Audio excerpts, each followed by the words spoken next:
Vamos lá. Hoje nós vamos estudar sobre os escravos, tá, gente? Eu vou ler e depois vou explicar. Os escravos.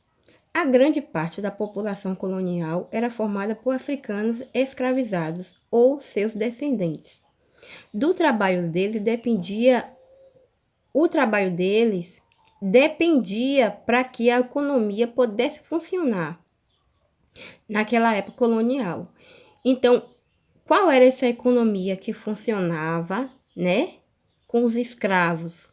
Era lavoura, pecuária, coleta, pesca e transporte de mercadoria. Então, se esses escravos não fizessem isso, não teria nenhuma economia, porque é claro, né, que os holandeses, portugueses, franceses, europeus não iam vir para cá para trabalhar com isso, né?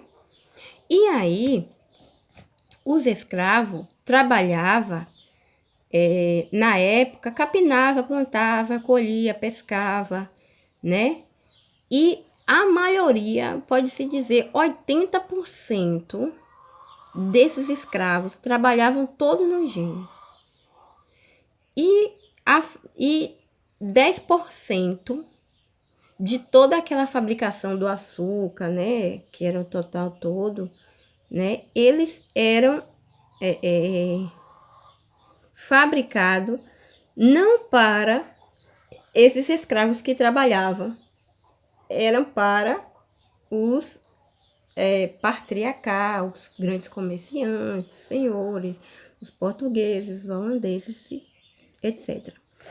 E aí, alguns escravos, entre 10%, né, seriam mulheres. Essas mulheres trabalhavam na parte doméstica, eram cozinheira, arrumadeira e faxineira. E os artesãos, né, era conhecido como olheiro, carpinteiro e ferreiro, etc. Juntos compunham outros 10%. Então, olheiros era aquele que fazia peças de barro de cerâmica. Eram esses. Então, a formação da escravidão começou aí, através disso, de um mercado que precisava que a economia gerasse.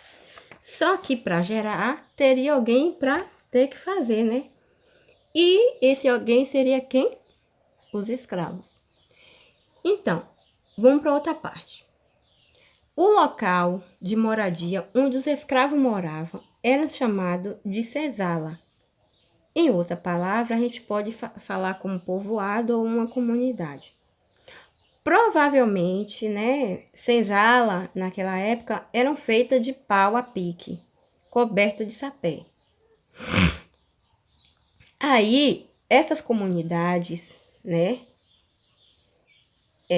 abrigavam esse povo. Era casas de pau a pique, era com um telhado de sapê. É a cidade de Condo, em algumas áreas de Maranhão, região durante o período colonial, que era habitados escravos fugidos, que fugiam de lá e iam para cá. E aí, teriam que ter umas pessoas, né, para vigiar o trabalho. E essas pessoas eram assalariados. E os escravos? Não era. Então, tinha o feitor, né? Tinha o feitor também do campo e tinha o mestre do açúcar que vigiava isso tudo. Então, era tipo... O feitor era tipo uma